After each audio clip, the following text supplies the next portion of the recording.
Today's Imprint Weekly podcast is brought to you by Accenture. Change is afoot in child welfare. Change that means agencies focus on results for children and keep far more of them safe at home with their own families. Accenture's child welfare team is leading the way in the effort to ensure technology does its part in that success story.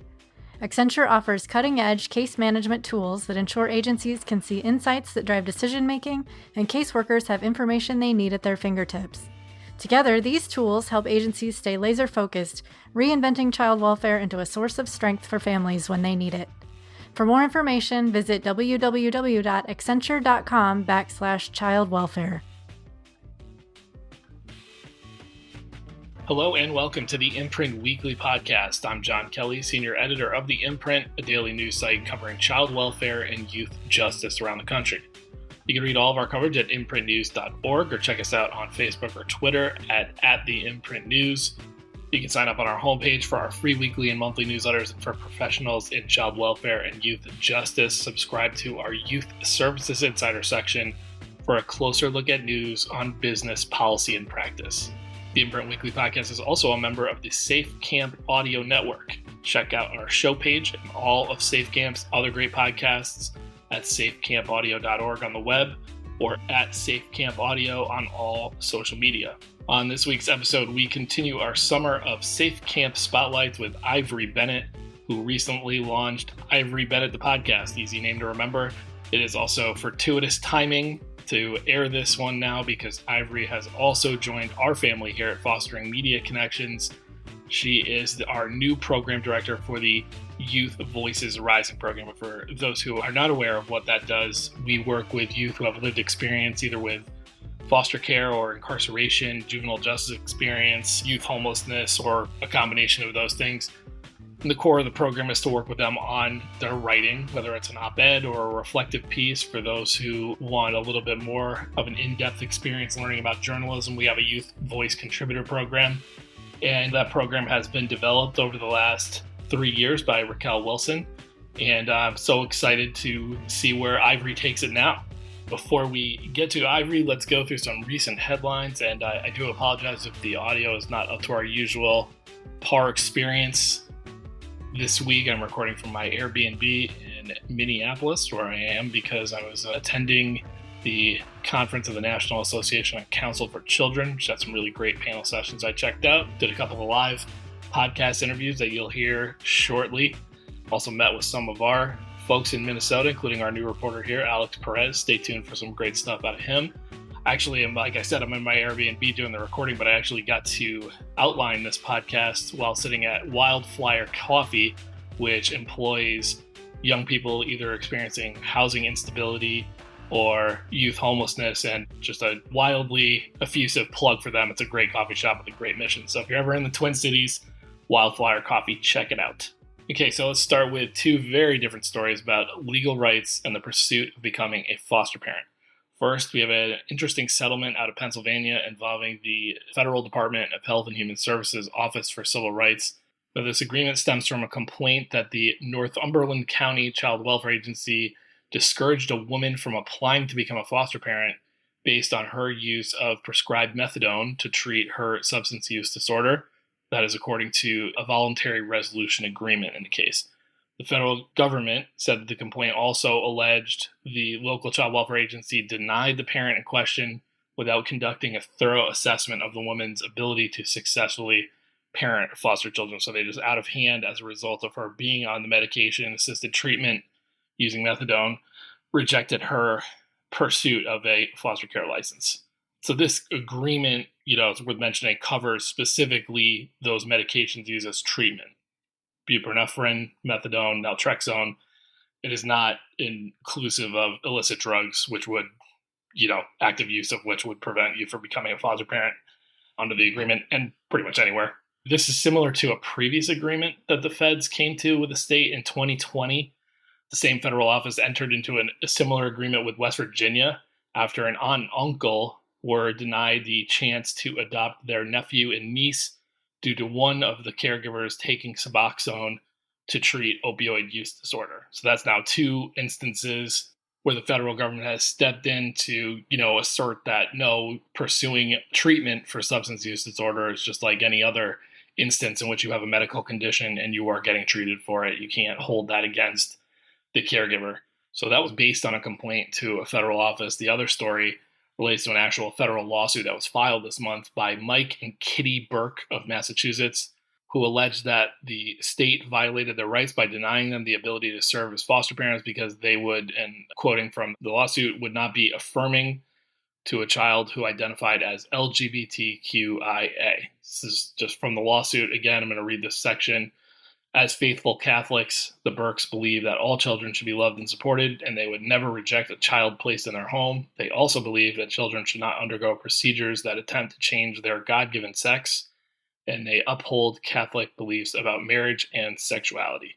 So I'll preface this big caveat by saying that really the only public information so far in this case is from the lawsuit filing from the Burkes, which was done by Beckett. They're a prominent litigator in the religious freedom space. They were involved in similar cases, I think in Michigan, and definitely in a case out of Philadelphia that became a Supreme Court case in Fulton v. Philadelphia. But based on the documentation in this filing, the Burkes are on record saying that they would accept LGBTQIA youth for who they were and would not stand in the way of a child pursuing gender-affirming care or even surgery. They said they would never throw a child out of their home over their preferences or attempt conversion therapy. They were actually asked that directly. They basically just indicated in their interviews with licensors and caseworkers what their beliefs were as a devout Catholic couple. So I'm going to mark this one as a case to watch for Supreme Court possibility someday, because there was a very similar case filed in Oregon recently that's also being challenged in federal court. It involves a single mother of 5 who was denied a foster care license after she refused to agree to, quote, respect, accept, and support the sexual orientation, gender identity, and gender expression of any child the department could place in an applicant's home because of her faith. So same deal in that case. She said if a child in her home was transgender, she could love and accept them as they were, but would not encourage it. So it's certainly a possibility that such cases are going to be a spearhead for an answer legally, on what it means to affirm something, as opposed to just support it or tolerate it, and also whether it is in the power of the government, state or anybody, to require, a degree of support. Because when it really comes down to it, affirmation is just a magnitude of support. On a practical level, these cases kind of made me wonder what it looks like when this issue of affirmation comes up against the prioritization of kinship caregivers at a time when, there's a real push in this country with help from some planned rulemaking by the Biden team around making more kin formal caregivers with licensure or at least approval from the system and the accompanying financial support that comes with that kind of approval. So here's a completely plausible scenario, hypothetical though. Let's say a gay adolescent or teen has to be removed from a home, or the department decides they need to be removed from a home. And the choice is between a non-relative home and an uncle who tells workers he doesn't personally condone the teen's lifestyle and preferences, but is willing to take the nephew in. So what's the deal there? Taking a step back, when systems, including Massachusetts, are diverting some kids to kinship homes to avoid foster care entirely, known as hidden foster care. We've talked a lot about that on this podcast, just moving kids, physically, but not legally to a kinship placement. Is there any real way that those systems know what the beliefs are in those households? So I think it's certainly now an interesting thing to keep an eye on, with 2 lawsuits being filed. They're very similar in nature, involving, caregivers who have at least professed, in their filings that they don't have a problem and are willing to care for children who have a different view than they do on sexuality or gender, but aren't willing to affirm it. The word affirm is the central thing there. So something to watch for sure. All right, going back for a second to the nexus of drugs and child welfare, I'm going to link to a story where the headline involves sort of tilts one way, even though it's a pretty well-reported story. It gives you some good perspective. It's by Hannah Ray Lambert of Fox News, and it looks at Washington State's recent policy change going away from requiring that all newborns who are found to be exposed to narcotics are reported to CPS there. And under a federal legislative change in 2016, all states are supposed to be developing a plan of safe care, that's what it's called, for children who are born exposed to drugs. That can still happen under the new rules in Washington, but based on some discretion and some assessment where hospitals can instead offer, some voluntary help and a safe care plan directly to parents in cases where the safety of the child is not observed to be at issue as a result of the drug exposure. So the story quotes a few people that are skeptical of the change, including a father who's raising his daughter after she was sent to a center that specifically treats substance-exposed newborns in the state. And just quoting from him in the story, his view of this shift in policy is now we're taking our eyes off of the child and we're focusing on the family, and we're not really focusing on what the child needs. What my daughter went through and where she was placed, that was the best thing for her and I. Just harkening back to a story we discussed a few months ago, sort of established a trend line here. Connecticut took a similar approach, and I'll drop the fairly brief study of their process in here again. Basically, what Connecticut did, I'm assuming maybe Washington is handling it in a similar way. Connecticut will always make a de-identified notification to CPS when a child is born and found to be exposed to drugs, but an actual report, to trigger CPS review or scrutiny of a case isn't mandatory. And the study shows that, under this process, they've diverted about a half of cases away from a formal report to CPS.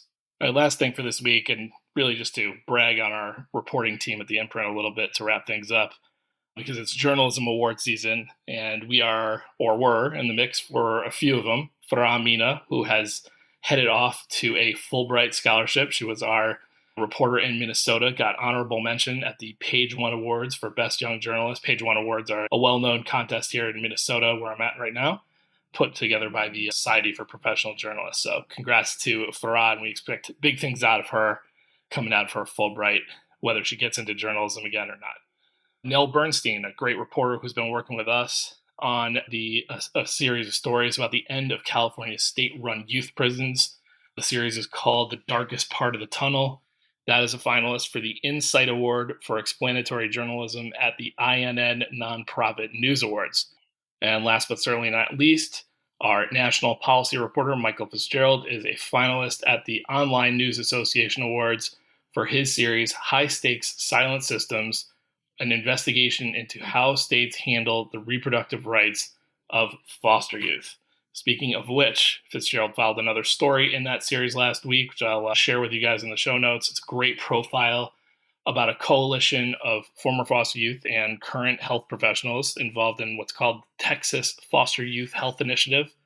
And it's a much more tailored approach to reaching youth in that state system with information and awareness around reproductive health and sexual health.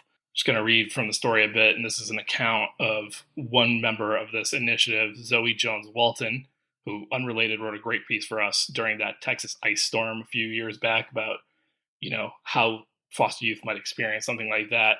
This is her talking to Michael Fitzgerald about kind of the impetus for this, and she's talking a little bit about what it was like when she was going through foster care as it relates to sexual health education. Here's what she said. They put everything in this 1 week, and you're supposed to just be like, okay, I'm going to remember all this when I'm out on my own in the world, said Jones-Walton. Now 25 and working as an advocate, she noted dryly, I haven't. So very good story, great series. I'll link to all of this stuff from Nell and from Michael in the show notes. And, congrats to our awesome team of reporters, editors, illustrators, for these series and all the great stuff they do every day. All right. When we come back, our interview with podcast host and the new Youth Voices Rising program director, Ivory Bennett. This episode is sponsored by Creating a Family. Creating a Family is a national nonprofit whose mission is to strengthen and inspire adoptive, foster, and kinship parents and the professionals who support them in raising children exposed to trauma. Creating a Family offers expert-based and trauma-informed resources and training for parents and professionals. To learn more, visit creatingafamily.org. That's creatingafamily.org. All right, time for another SafeCamp Spotlight interview. All summer, we are bringing in hosts from SafeCamp's inaugural group of member podcasts. You can check out all these podcasts at safecampaudio.org, and we are regularly promoting and featuring their work on social media. You can follow us on any of the big ones at SafeCamp Audio. Today, we have the host of the newest podcast on the SafeCamp Audio roster, and the easiest one to remember the name of. It's Ivory Bennett, the podcast. And here we have herself, Ivory Bennett. Ivory, thanks for joining us on the Imprint Weekly podcast. Thank you for having me. I'm excited to be here. All right, well, let's get them to know you personally first, then we'll talk about the show. You got to give me at least one of your favorites. I'm going to give you the categories. You can give me more than one if you want. TV or movie, sports team, musical group, or book. Ivory, what do you got? TV or movie. So one of all of those things. Okay. The Color Purple, however, I've outgrown the trauma of it. Yeah. But I love the storytelling. It captivated me at the age of 12. I love it in every single medium, the musical, the book, the movie. And they're actually doing another movie, which is going to come out in December, I believe. So I really love that writer and that story. Sports team, I'm from Pittsburgh, Pennsylvania. So it has to be the Steelers. It has to be the Pirates. It has to be the Penguins all day. It's in my blood. And I forget the other two. I'm sorry. My mind. You didn't even have to. The rule is you just got to give me one of any of them. So you went above and beyond there. I love that all Pittsburgh. I love the fact that all the Pittsburgh teams have the same colors, by the way. Every city should do that. I love that. We bleed black and gold. There you go. There you go. Okay, so describe your podcast in 3 sentences or less. Okay, so my podcast is about facilitating authentic conversations through modeling. It's about exploring those taboo subjects that people don't often talk about out of shame, out of social taboo, out of fear of any kind of fear, actually. And it's about being a role model for healing and normalizing the healing process through therapy, but also other means of healing as well. Yes, that was a very good description and fits to a T your first episode, because he came out of the gate with an episode about sexual assault awareness, which is a very heavy topic out of there. What made you want to go with that first, and what other kind of issues and topics do you have in mind for some more early episodes of the podcast? Yeah. So what made me want to talk about sexual assault was Sexual Assault Awareness Month. So I really want to kind of coordinate with the energy and the times. And it just so happened that when that was released, that was what we were celebrating, or not even celebrating, but honoring. But also I have a lot of conversations with my friends that, I kid you not, sound like amazing podcasts. And we always note this in our conversations. And I just know a lot of dynamic, amazing people who have had a lot of challenging things happen to them, but they're still great. They're still awesome. They still show up to do wonderful work. And so I realized that instead of keeping these awesome conversations to ourselves, we need to share them with the world, because other people could benefit from them in the same ways that we do. And so that's kind of why I started with sexual assault. We're going to come out with some even harder topics, I'm sure. I know it might sound kind of crazy. How can you come out with anything more intense than sexual assault? But there's some things. There's some things that we're going to talk about. And so really, my podcast is created from wanting to share the things that I talk about on a daily basis with all of my inner circle, all of my close friends. And we all have a sincere passion for healing. And I really want to normalize that outside of my circle as well, because I realize it's something that other people struggle with. And I like to think that I'm a role model for people. And as a role model, I like to think that I have the influence to be able to show people that it's okay to be honest about things that hurt you. It's okay to be honest about your trauma. But what are you going to do about it? You know, now that you have that awareness, it's your responsibility to make the most of it for yourself. So how are you going to empower yourself through that? And that's what I hope to facilitate through these conversations. Very cool. Do you think you will take the concept of these conversations with your friends and bring in, is your kind of thought that you'll bring in, thought leaders or experts on topics, or do you think your friends will be down to join you and actually have those conversations? If I can just imagineer very quickly, I would love to have all of that happen. Yeah. Of course, I don't believe in non-consensual anything. So all the conversations that you'll hear on the podcast will be completely transparently consensual. But I would also love to bring in specialists and professionals in the field, because I am not a trained therapist. I'm not a trained mental health expert. I'm just someone who partakes in therapy and different healing modalities. But I would love to bring in someone who does this work, whose daily life consists of dealing with trauma and unpacking it and healing it for other people. And so I would in a world of imagination, I would love to do both. I would love to facilitate conversations amongst myself with my friends, but also facilitate conversations amongst myself, my friends, and experts in the field, and all of these different subject areas that I plan to discuss. Very cool. I hope that happens. So let's talk about your influences as you got the idea to do a podcast. What is your favorite podcast overall? Could be about anything. And then sub question, what's your favorite other show that really tackles these issues? So one overall, one that's kind of in your lane. Mm. There's so many that I could name that I can tell you one that I listen to. I can tell you two that I listen to weekly because I think that that is impactful, right? So the first is, and they're kind of like woo woo. So some people might not agree with them. They're astrologically based podcasts. So one is Ghost of a Podcast by Jessica Lanyadu. And so she talks every week about the astrology and how it affects everything. And her perspective, she really correlates the stars to like mental and emotional health, but also world events and occurrences. And it really, if you don't believe in astrology, it really kind of makes sense in terms of personality styles and traits and things. The other one that I listen to is Chani Nicholson. She has a podcast weekly also about astrology. And so she ties that into kind of like relationship building and how you can forecast connecting with people throughout the week. And I listen to those two weekly. There's also another one, Black Girls Love Therapy or something. I might be mixing the name up, but you can see where I'm going here. I listen to a lot of Yeah. self-help podcasts. Do you view astrology as self-help? Philosophical question, I guess, for you there. It helps you make sense of things. Yeah, I personally do. I understand that people might not, other people might not. That's fair. Do you, live and love and laugh.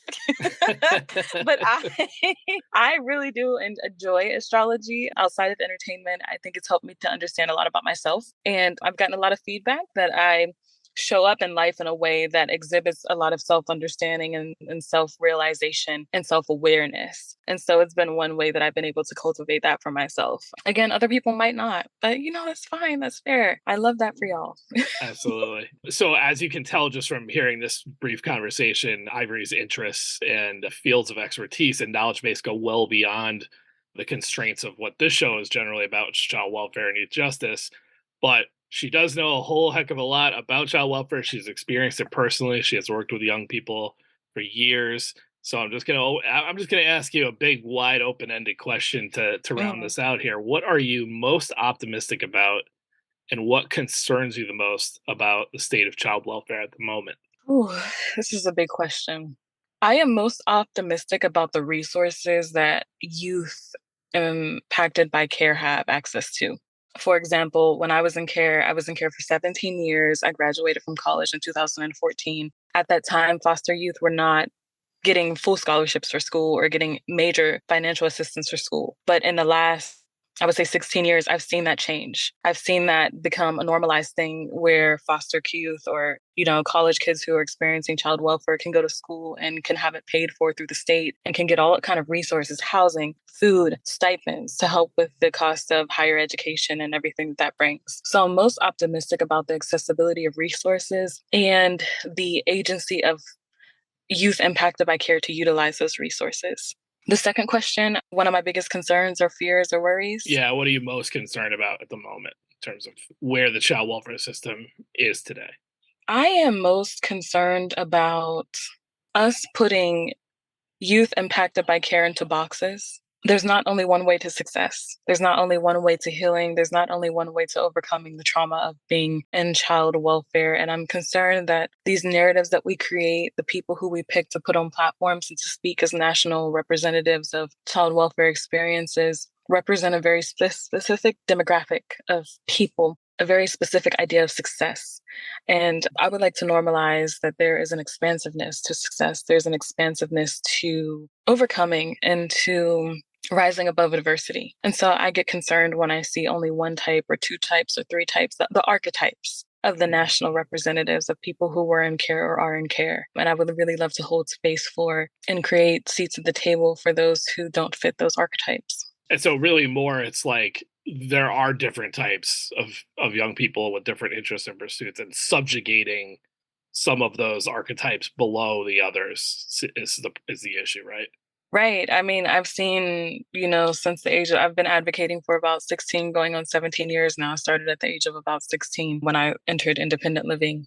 And I've just seen certain people cherry picked and they all fit certain demographics. They're very easy to work with. They speak in a certain way. They look good in pictures, right? Or they look good on brochures, or they have a relationship with key stakeholders. And that's a problem, because we are also missing a lot of the other voices, a lot of the other narratives, a lot of the other stories that represent thousands, if not millions of people. But because they're not easy to work with, or they don't sound a certain way or look a certain way, or they're uncomfortable to be around, let's just be frank, they're not given seats at the table. They're not offered to come to the White House. They're not offered to speak on a podcast. They're not offered to write articles. They're not offered to be research fellows. And so I think we really need to consider, who are we picking to represent as leaders of this movement, and why? And how can we be more inclusive, really?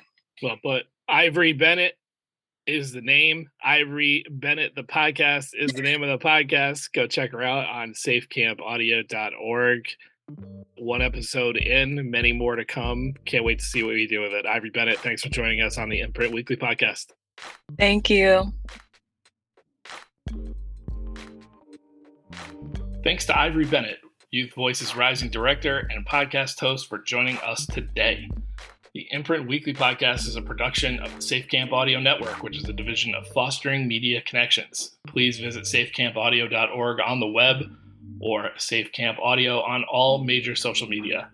This podcast is produced and mixed by Christine Onjoko, with music by Luke Giroux and Cyrus Elia.